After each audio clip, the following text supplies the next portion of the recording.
All right, Shabbos say good morning. Good morning. Let us begin by thanking all of our sponsors for this morning. Share to thank our Talmud Torah sponsors for the month of Elul. Haba Aleinu Latova, Baruch Mer and Rina Dubin, in honor of their children and all of the suburban sons and daughters beginning their year of study in Eretz Yisrael. May their Torah study and mitzvos in the Holy Land merit the release of our precious hostages, the success of our soldiers, the return to their families, and the arrival of Mashiach Tzidkenu B'mehera B'yameinu. Our week of learning sponsors, Shmuel and Shira Artman, in appreciation to the entire community for the outpouring of love and support towards the Links organization. We hope that Emir Hashem, this organization, together with all the beautiful organizations of Klal Yisrael, will be Zochei Emir Hashem to do incredible work on behalf of our people. So with that, let us begin.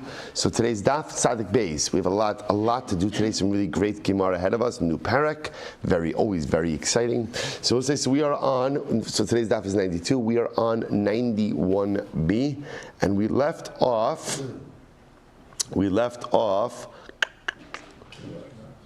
Two dots. Which two dots? We left off in the short lines.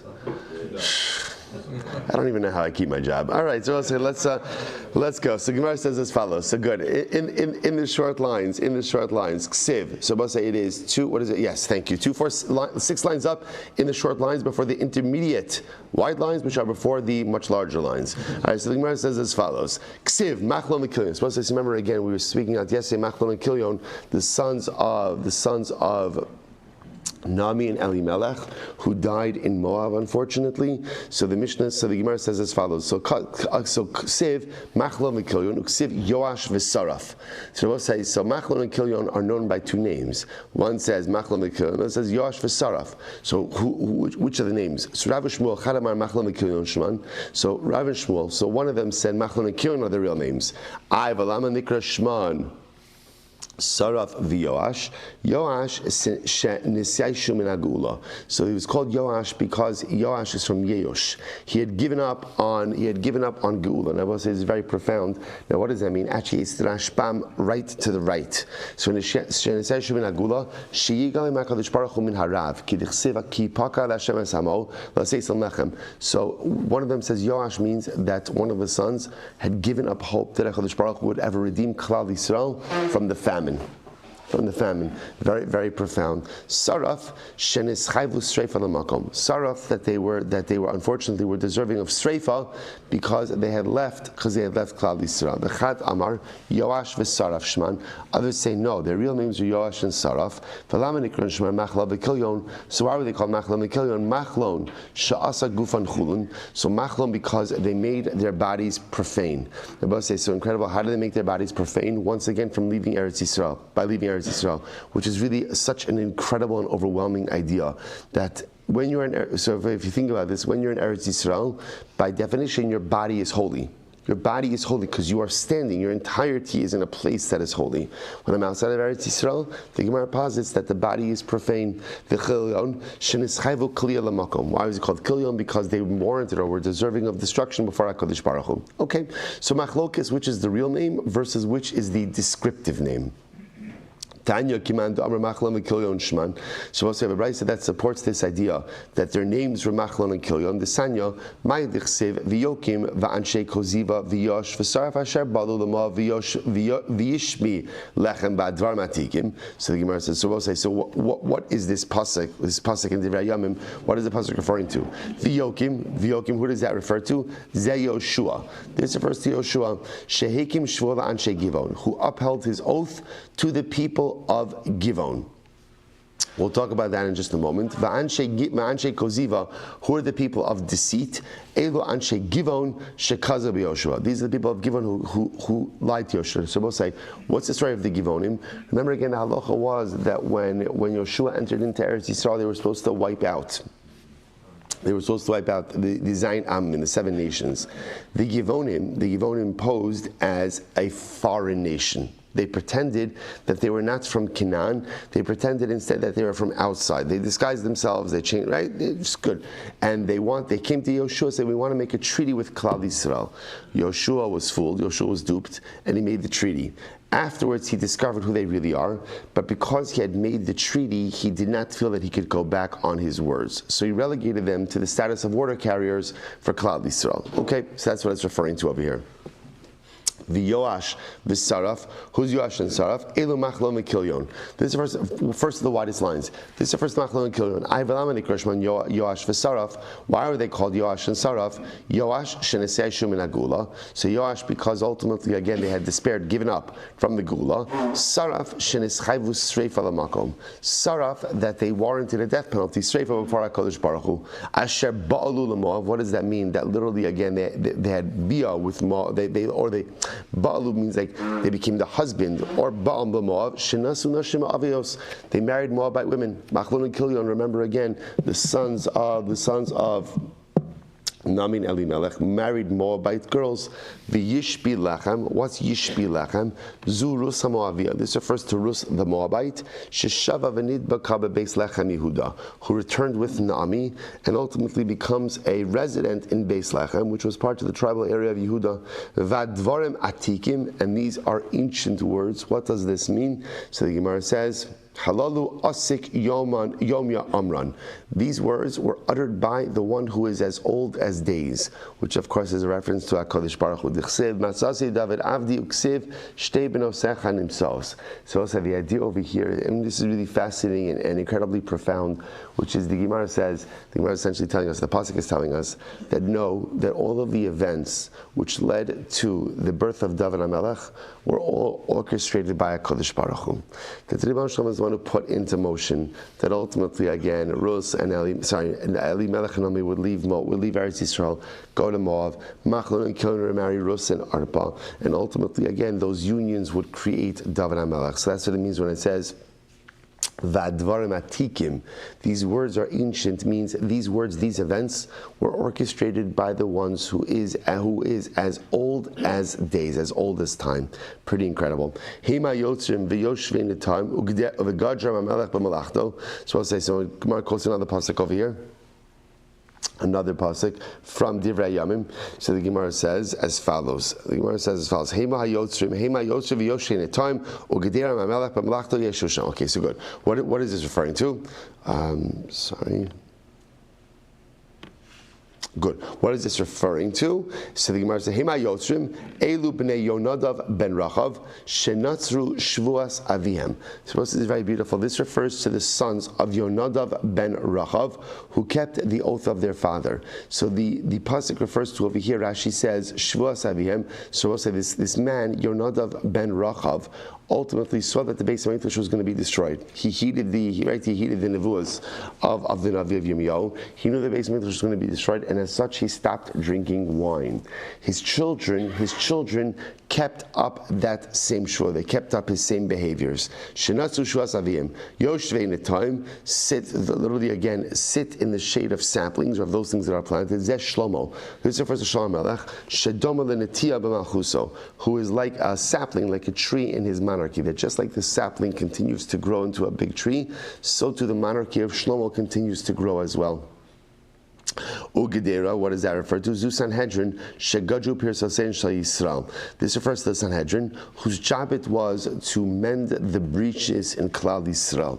Right? That the idea of this, what is the Sanhedrin's obligation? The obligation is to see what's broken in the Klal and to try to figure out how to fix it. Imam Melech B'Malachto, Yeshvu, they sat with the king. Literally again in his toil and his work. This is beautiful. Zurus HaMoaviyah Sheras Abamalchus Shlomo ben Bino Shal ben Bino Shene'emar Vayosem Kisei Le'em HaMelech. So this is beautiful. The Gemara has a tradition that Rus lived a very long life, and actually she even saw the monarchy of Shlomo. which would have been her great-great-grandson. She saw the monarchy of Shlomo. As the pasuk says, Vayasem kisei hamelech. Then next to Shlomo, they placed a chair for the mother of the king. Li'ima shalmachos. Mother of the king doesn't just mean the mother of the king. Rather, what does mother of the king mean? The mother of the monarchy. Who was the mother of the monarchy? Ros HaMoaviyah. Which I will say, if you think about it, is such a profoundly beautiful idea. Rus had such a ridiculously difficult life, right? Widowed twice at a relatively young age. Because remember again, her first husband died when she was young, and even Boaz, right? The Chazal tell us that Boaz married Rus. They had a child, and Boaz died not long after they got married. So the Gemara says over here something so incredibly beautiful, that yet Rus was zocha to see that she created a dynasty.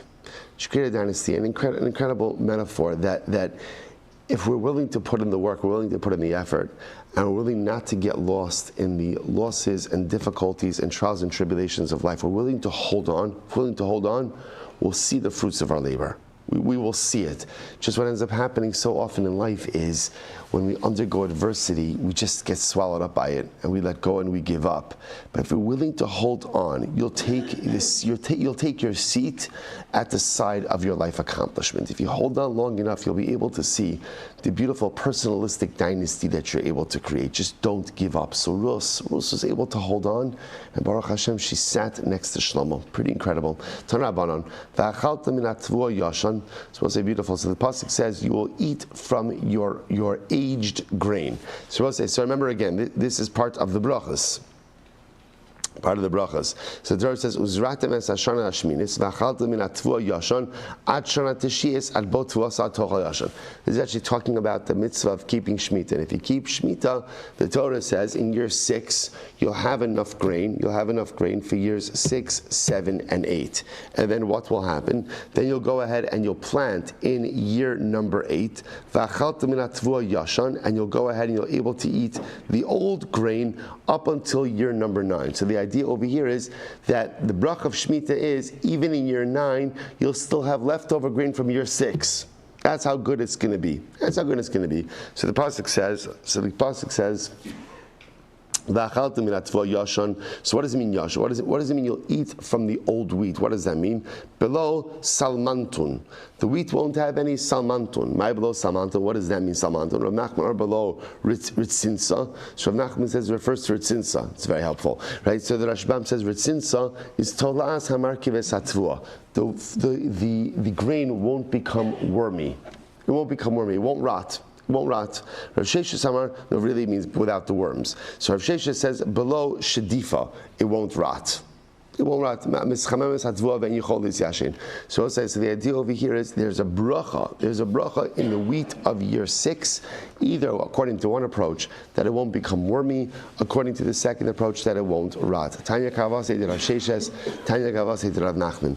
Tanya Kavase de Rav Nachman, V'achaltem yashan, Yochel Yuhu Yisrael Mitzapin, L'chadash Mepnei Yashan Shakala. You might have thought that Klal Yisrael will eagerly await the arrival of year 9 wheat, because the old wheat has already rotted, or Yashan Shakala ran out. Talmud Lomar ad bo sevuasa ad shetavo tvua me'eleha, until the wheat ultimately again comes on its own. So you see from here that it's not the pshat that we're waiting for the new wheat because the old wheat became wormy, but rather again there's still plenty of old wheat available. But again we eagerly await the arrival of the new wheat as well. Tanya Kavase de Rav Sheshes, v'achalta min hatvua yashan, you shall eat from the old wheat. Yochel Yuhu Yisrael mitzapin l'chadash v'nei yashan shera. You might have thought that Klal Yisrael was waiting for the new wheat because the old wheat went bad. Talmud Lomer rotted. Talmud Lomer ad bo sevuasa ad shetavo tvua me'eleha. No, you're waiting for the new wheat. In other words, I'm waiting for the new wheat because it's nice to have the new wheat. But l'maisa again, it's not that I need the new wheat. There's still old wheat available. But of course, there's a bracha in something, an excitement in something new.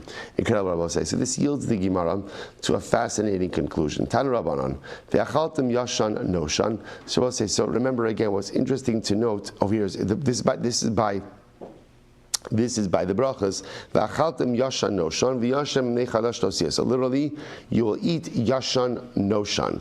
So we'll say, so yashan noshan sounds very old. Right, very old. You'll eat the old wheat. So the Gemara says, "V'yashan mipnei chadash totziu," and you'll have so much of the old wheat left that even when the new wheat comes in, you'll have to move out the old wheat to make room for the new wheat. That's the bracha of parnas that Hakadosh Baruch Hu gives us. So listen to this. The Gemara says, "V'achaltam yashan noshan melamed shekala miyushan mechavero have yafa mechavero." Listen to this. It's so beautiful. It teaches us that whatever is older is better. Whatever is older is better. Take a look at the Rashbam for just a moment. V'achaltem yashan melamed shekala miyushan demashma hayashan yochlu v'yanichu hachadash lis yashin. So I'll say, so the way the Gemara is reading the pasuk is v'achaltem yashan noshan v'yashem nechadash tosiu. You will continue to eat the old wheat even when the new wheat is available. Even the new wheat is available. So what do you see from here? That there is a benefit. There's a benefit in the old. Something that is old is better than something that is new. So I'll say, what a profound insight, right? In life, it's incredible. In life, we're always drawn to the new, shiny thing.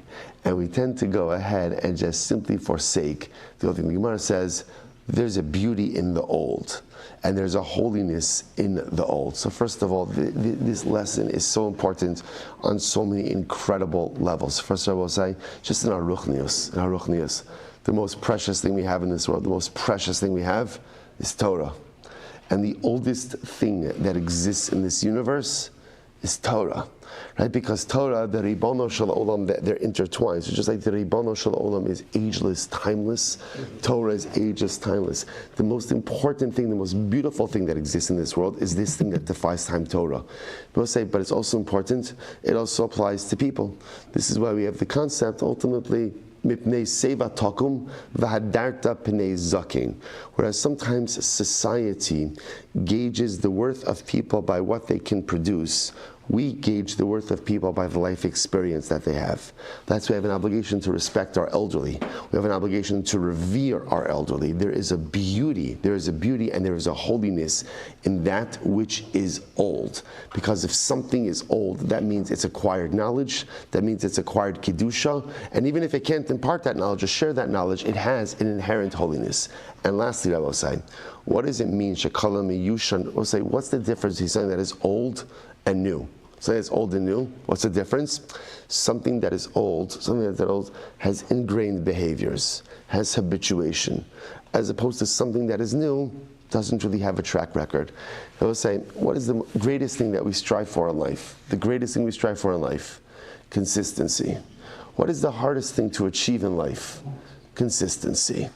So it could very well be that also this statement of Kala miyushan mechavero, gadol mechavero, hariyafe mechavero. Something that is older than its friend is better than its friend. What does older mean? Older means something that has an established track record of consistency. Whatever is consistent is more beautiful than something that is inconsistent. And I would say that's why it's incredible, right? Isn't it fascinating that when you see a sunrise, that right, it's overwhelming, it's beautiful. What's strange about that?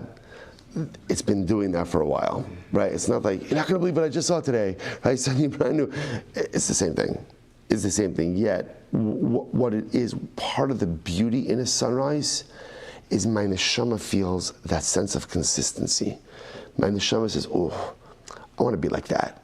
And in fact, I will say it's incredible, even though we are normally compared to the moon. If you remember again in the Yiratzon and Kiddush Levana, part of that Yiratzon that we say,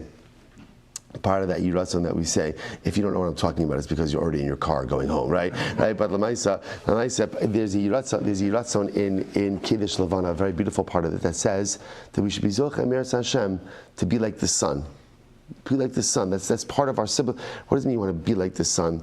Because what the sun represents is consistency, right? The beauty of the moon, we're compared to the moon because the moon is inconsistent, right? The moon waxes and wanes. I see myself in the moon. I see the moon in myself a lot. We're really mirror images of each other. It's inconsistent. I'm inconsistent. But what do I yearn for? I really want to be like the sun. I really want to have that sunlight consistency. That's part of the drama, and that's part of what takes us so profoundly about a sunrise and a sunset, is I'm seeing that sense of consistency, and that's what I want for myself more than anything. Even though I know, no matter how badly I want it, I'm not really going to ever fully be consistent. That's just the nature of the human condition. But sometimes in life, it's good to want things even though you know you're probably not going to get them in full measure. Just the yearning for it is in and of itself so profound. So perhaps that's the idea over here in the Gemara as well. Something that is older than its friend. Older means consistent, more consistent. Something that is consistent is more beautiful than something that is inconsistent. I would say sometimes even if you can't achieve something doesn't mean you don't try. I know that I can't achieve complete consistency. I know that I can't. That's what makes me human. That's what makes Kadosh Baruch Hu Kadosh Baruch Hu. The Rebbe Shalom is Rebbe Shalom because he can be consistent, and I am not a Kadosh Baruch Hu because I am inconsistent. But just because I don't think I could cross the finish line of consistency doesn't mean that I shouldn't try for it every single day. Because that which is older than its friend, that which is more consistent, is always more beautiful than something that is less consistent. Incredible Gemara. So he says, so I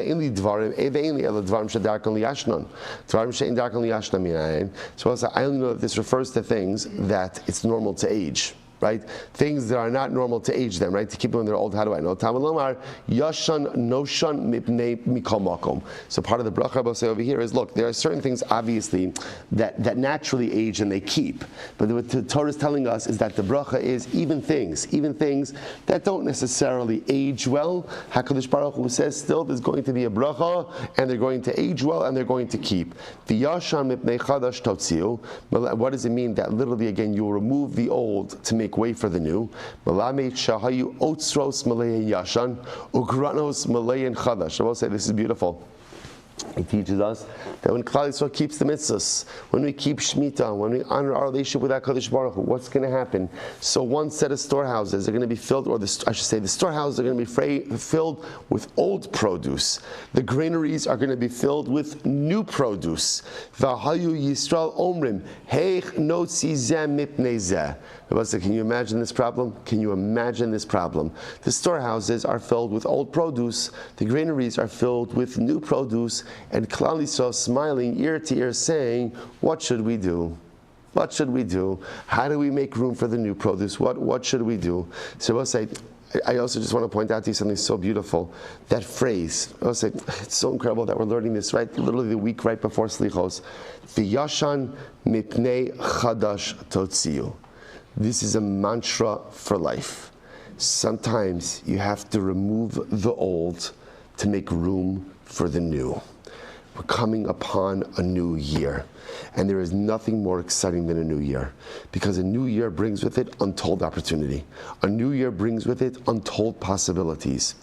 But in order to do that, you have to make room for the new year. See, the problem is, if I've accumulated all of my averos, I've accumulated all of my negative habits, I've accumulated all of my deleterious behaviors, I have all of this stuff accumulated. If it's all sitting in the granary, in the storehouse, my personalistic storehouse of life, then there's no room for any new produce to come in. So therefore, what does HaKadosh Baruch Hu say? You want to have a good year?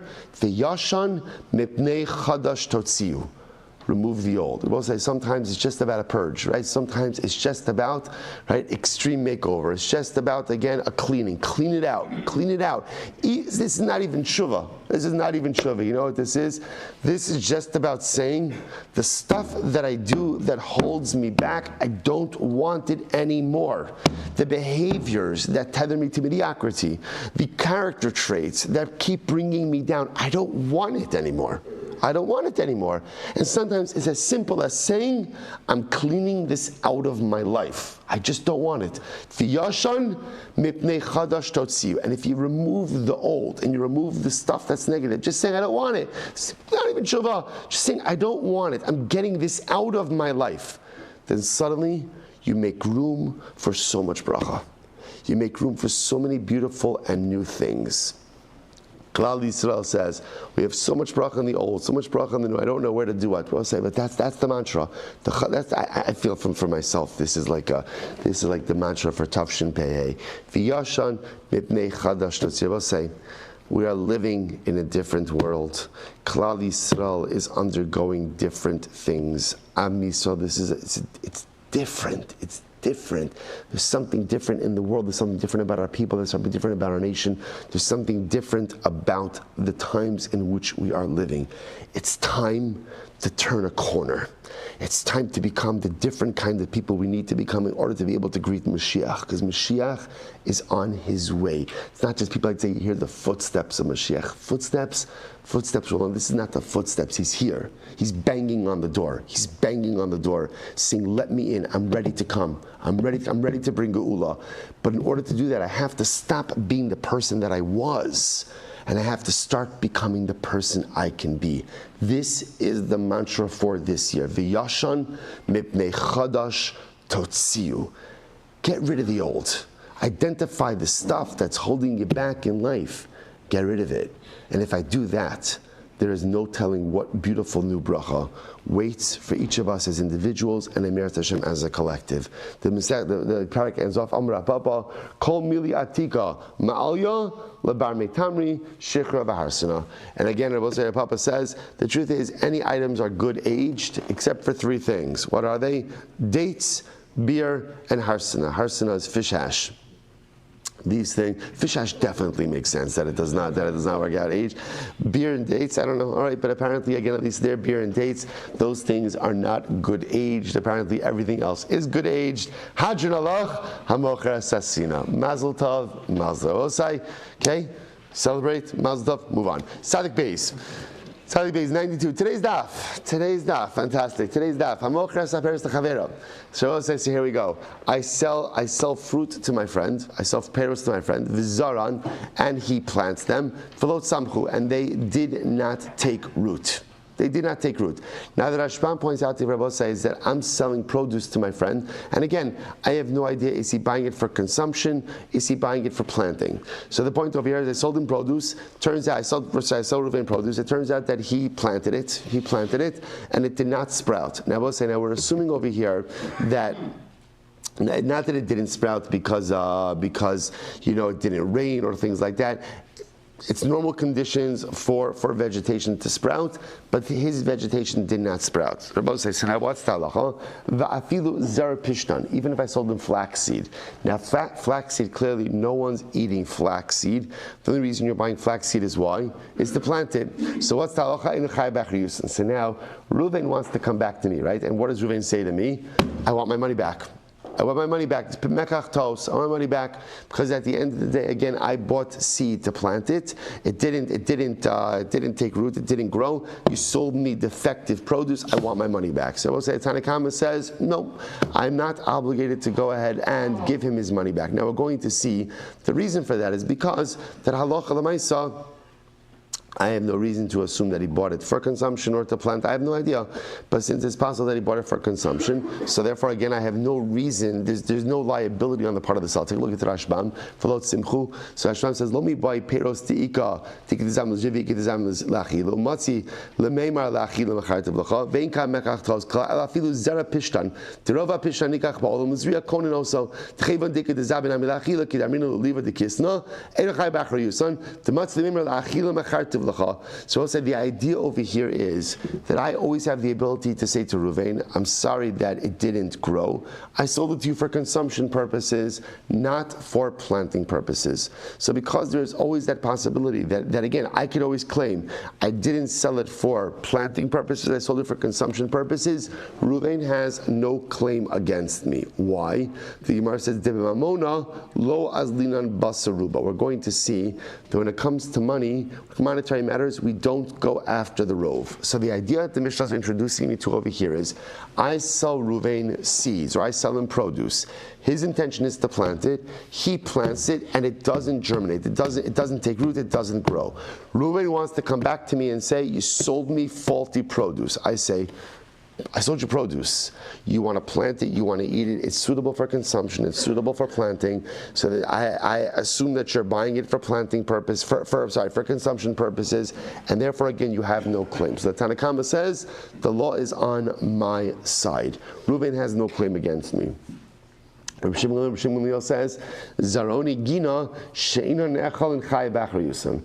Rabbi Shmuel says there's an exception to this rule. What's the exception to this rule? If let's say he buys seeds that are never consumed but are only used for planting purposes, literally again seeds of the garden. So it's interesting. Apparently, when it comes to flaxseed, some people do eat flaxseed. So we'll say, but the idea over here is Zaroni Gina refers to seeds that are never used for consumption, only used for planting. So in that case, when I sell Reuven that seed, it's clear that it's being sold for planting purposes. And if it doesn't grow, then Reuven can come back to me claiming mekachtos. This was a fraudulent or false sale or broken sale, right? Mistaken sale, and therefore Reuven can get his money back. Okay, so we'll say, so since the fundamental machlokes are between Tanna Kama and Rabbi Shimon Gamliel. Tanna Kama holds that when you sell produce to someone, since there's always the possibility that the buyer purchased it for consumption purposes, the buyer has no claim against me when he comes back that he says, I planted it and nothing grew from it.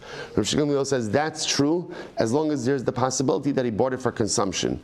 But if it's clear that the item that's being bought is bought for planting purposes and he plants it and assume no fault of his own, it doesn't grow, he can come back to me claiming mekachtos, claiming mistaken sale, and get his money back. Okay, so let's analyze. Really, so this, you're going to see this Mishnah opens us up to a series of fascinating cases. Here we go. This is a great case. Great case. Itmar, Gemara. Hamocher shalachavero. So say Tzadik Beis on Aleph 92a, 5 lines down from the top. Say Itmar. Hamocher shalachavero v'nim tzanachon. Wow, listen to this. I sell an ox to Reuven, and it turns out that the ox that I sold him was a goring ox. Shor muad. A shor muad. Now, Bosai, now remember again, what can you do with a goring ox? What can you do with it? Right, shecht it. That's what you can do. Now, remember, is if I find out that I bought a sharmuat, is it a total loss? No. Remember, you can shecht it, eat the meat. The issue just is as follows. The issue, so watch this. So so Reuven sells me an ox. Reuven sells me an ox. It turns out that, I did the CarMax thing and everything, and it turns out the Shormax, right? And it turns out that it didn't show up. It didn't show up, but it turns out that it's a muad. Turns out that it's a nakon, it's a goring ox.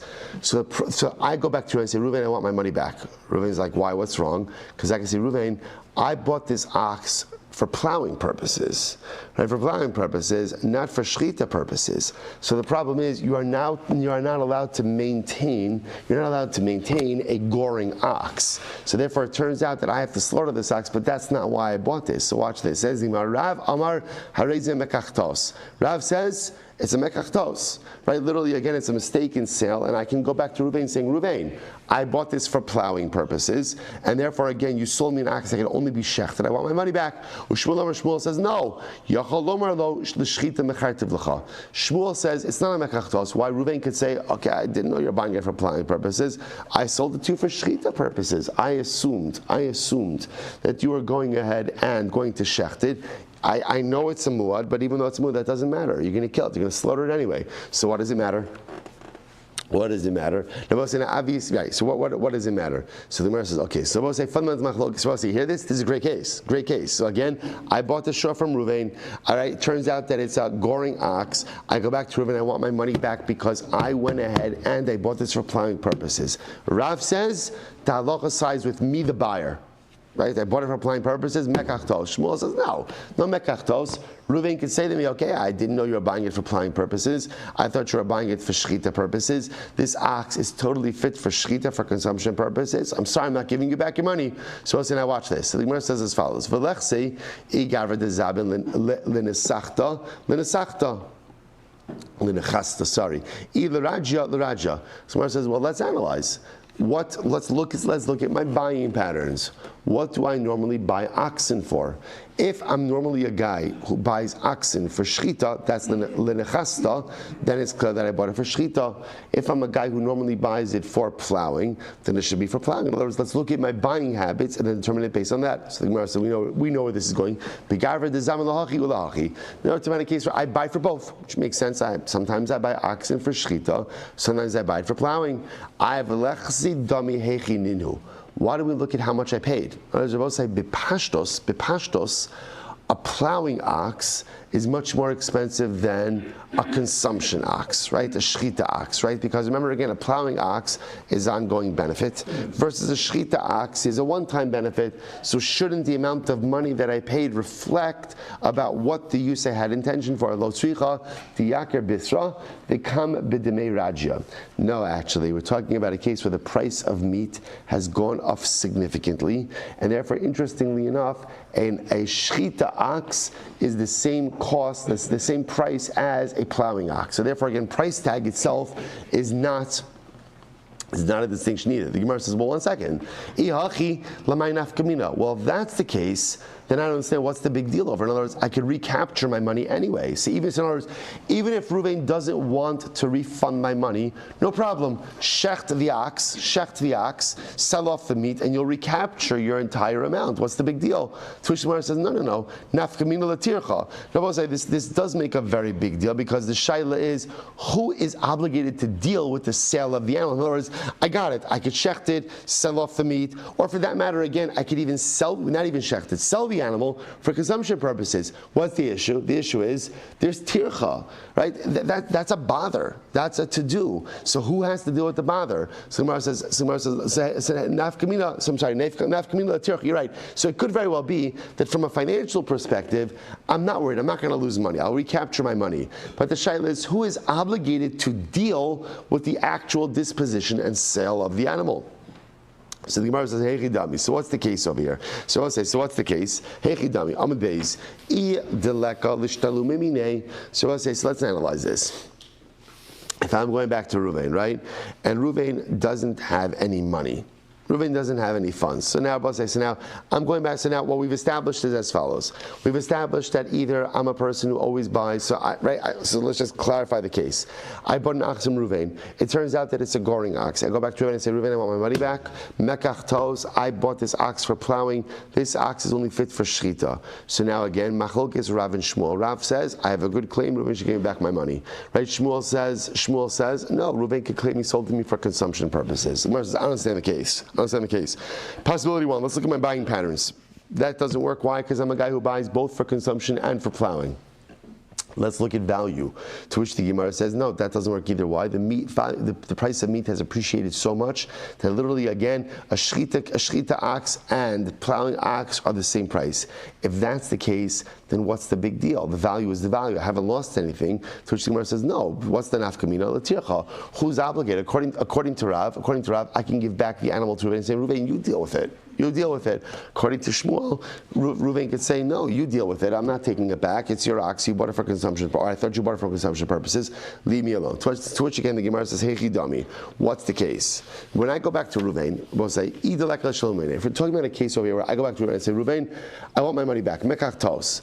So if we're saying that Reuven has no money, right, has no money. If that's the case, le'akav tura bezuzeh. Then I both say, if Reuven has no money, then it makes no sense for me to return the ox, right? It only makes sense for me to hold on to it. Why? Damri inshi, as people say, man mari rishvasech pe'iri efra. So as the famous adage goes, if someone owes you money, even accept bran as payment, which means when someone owes you money, don't be picky about the form of repayment. Grab whatever you can because you run a danger ultimately of not getting repaid. So what's the case over here? No, the case where Reuven has money. Reuven has money, so let's analyze. So Rav Amar Hareze Mekachtos. So I'll say, so now watch this. So here's the case, right? So the case over here, now that we've established is, I'm a guy who buys for both shchita and plowing, right? But I'm coming, and again, price-wise, the value is pretty much the same, so you can't tell from the value. So now I'm going back to Reuven and say, Reuven, I want my money back because at the end of the day, I bought this cow for plowing purposes, but this is a goring or ox. This is a goring ox, not fit for plowing purposes. So Rav says, okay, hareze mekachtos. Rav says, I'm right. The halacha is with me, the buyer. Mekachtos. Why?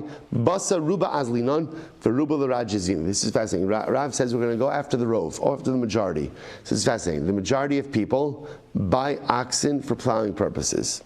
Fascinating. Again, I will say, obviously that's going to be societally subjective, but the majority of people, which actually makes sense in an agricultural society, the majority of people in buying oxen buy oxen for plowing purposes. Therefore, again, the rove is on my side, the buyer's side. So if when I go to Reuven, say, you know what, but you need all these criteria, right?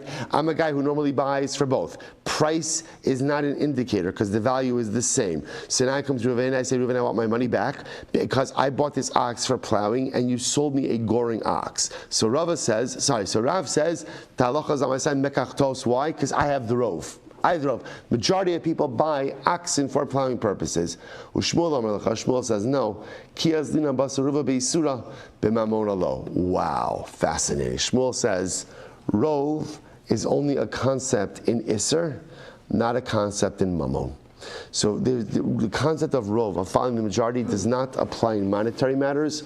Only applies in matters of prohibition. So this is absolutely fascinating. Take a look at the Rashbam for just a moment. Bisura kigon teisha chanuyos. So skip down lo azina basaruba ela achar hamuchzak im yesh lo shum taina. See, this is incredible. By Mammon, what is the governing principle by Mammon? It's incredible. What's the governing principle by Mammon? Hamotzi mechavero alav haraya. Right? The governing principle by money is whoever has the money is considered to be the rightful owner unless you could conclusively prove otherwise. In other words, the burden of proof is upon the one who wants to extract the money. So this is incredible. So therefore, I paid Reuven for the ox. Now I want to come back and I want to say, Reuven, I want my money back. Why? Because I went ahead and I bought it for plowing purposes and not for consumption purposes. And the animal is the ox is a goring animal. So Rav says, okay, we go after the rove. Rove says majority of people buy oxen for plowing purposes. Therefore, again, Reuven getting back my money. Shmuel says no. Rove is not a din by mammon. Rove is not a din by monetary things. Rove is only a din by Isser. So what's the guiding light principle by mammon? Hamotzi mechaver alav haraya. Now in this case, you're supposed to say, who has the money? Reuven has the money. Therefore, again, if I want to extract the money from him, which is what I'm going to do now, I'm claiming it's my money, I want it back, that's fine. But Reuven has it right now. Reuven is the muhzak. You want to extract it from Reuven? That's fine. Prove it. Build the case. And Rove is not enough. You have to build a legal case. I have to build a case against Reuven in order to extract the money. So we'll say this is the fundamental machlok. Is so exciting. This is the fundamental machlokes Rav and Shmuel. Rav says we go after the rove. Shmuel says amotzi mechaver alav haraya. Okay, so we'll say so now another machlokes. Watch this. Here we go. Now we're going to lob a whole bunch of questions against each of the respective opinions. Here we go. Meisvei the Merez Kasha Haisha Shenis Almila Onis Karsha. So we'll say watch this. Reuven's married to Rachel. Rachel gets divorced or is widowed. Right, or is widowed. He omeres besulani seisi. So she claims Reuven was my first husband. I got married as a besula, and therefore I'm entitled to a ksuv of 200 zuz. V'hu omer, and he says, I guess he says in the case of divorce, or his estate says in the case of he died. But let's go with divorce, right? So they're getting divorced. So Rachel claims, Reuven, you owe me 200 zuz. I was a besula when we got married. It's the first marriage. Reuven says, no, it wasn't your first marriage. You were a widow. And therefore, I only owe you 100 zuz. Wow. What a machlokes. Sometimes you're like, yeah, I understand why they're getting divorced, right? So the Gemara says over here, right? So the Gemara says, again, they're arguing. She says first marriage, she says second marriage. Sorry, she says first marriage, he says second marriage. So what's the halacha? Im yesh edim shiyata sabehinuma. Berosha parua ksuva samasayim. So if there are eidim, I will say that at the wedding she was wearing a veil, and that her hair, she went out to the chuppah with her hair uncovered, then she's entitled to 200 zuz. So we'll say, so this is actually interesting. So apparently, only by first marriages did women wear a veil, and obviously, again, only by first marriages was the woman's hair uncovered. So therefore, again, if she could bring eidos, if she could bring witnesses, that Allah again, her hair was uncovered, or again she was wearing a veil. It's fascinating. There's a lot of interesting discussion about wearing a veil by second marriages. Just fascinating. Again, not our topic for today. So if she can bring eidos, then Allah again, she's entitled to ksuva 200 zuz. Now watch this. Taima di'ika eidin. So the reason she would get 200 zuz is if she could prove that it was a first marriage. Haleka eidim lo. But if there weren't witnesses, then we'll say if there aren't witnesses, then the most she can get is 100 zuz. Now that's interesting. Vamai lema helach acharov rov anoshim verov noshim besulos nisos. So I will say, why not say, go after the rov? Go after the rov. The majority of marriages are first marriages. So therefore, Allah so I'll say, so what do you see from here? You see from here that you don't go after the rov. So this is a kasha on Rav and a support to Shmuel. Essentially what they're saying is like this: Rachel, you want the ksuva of 200 zuz. What is that? Hamotzi mechavera lavaraya. Okay, so your husband or your ex-husband Reuven is not admitting to that. He's claiming he only owes you 100 zuz. You want to extract more money. The burden of proof is upon you. And even though the rov says the majority of marriages are first marriages, so Rachel has the rov on her side. You see that we don't go by rov, we go by Moshe Mechaber Lavaraya. Incredible. To which the Gemara says, no. Amar Ravina. Did I skip? Amar Ravina mishum de'ika lemema rov nashim besulos nisos umiut almanos. So we'll say, see, here's the difference. You're right, there is a rov. The rov says the majority of women who get married for the first time, but there is a miut, there is a significant minority that get married second marriages. Besula yesh lakol. Now let's say in general, first marriages have a kol. Vizu, in other words, people know about it. Vizu hoil ve'ein la kol isra la ruba.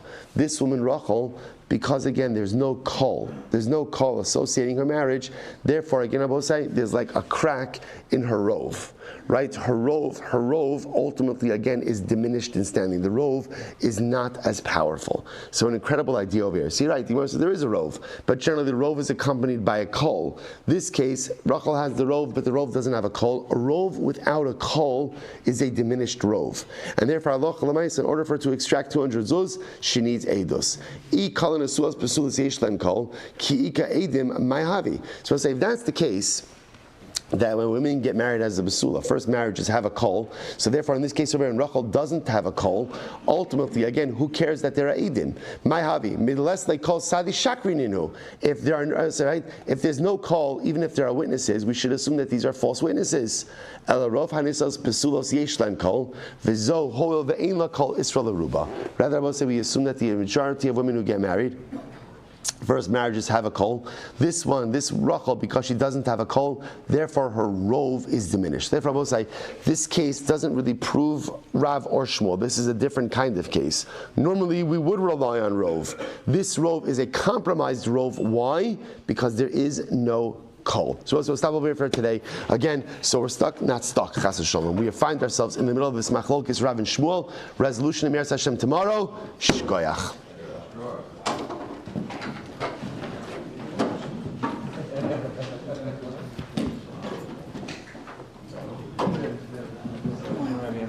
It's Wednesday. We're on. Meretz Hashem. Yeah, I had a problem with the recording. I have to look at it again. Yeah, I'll take a look.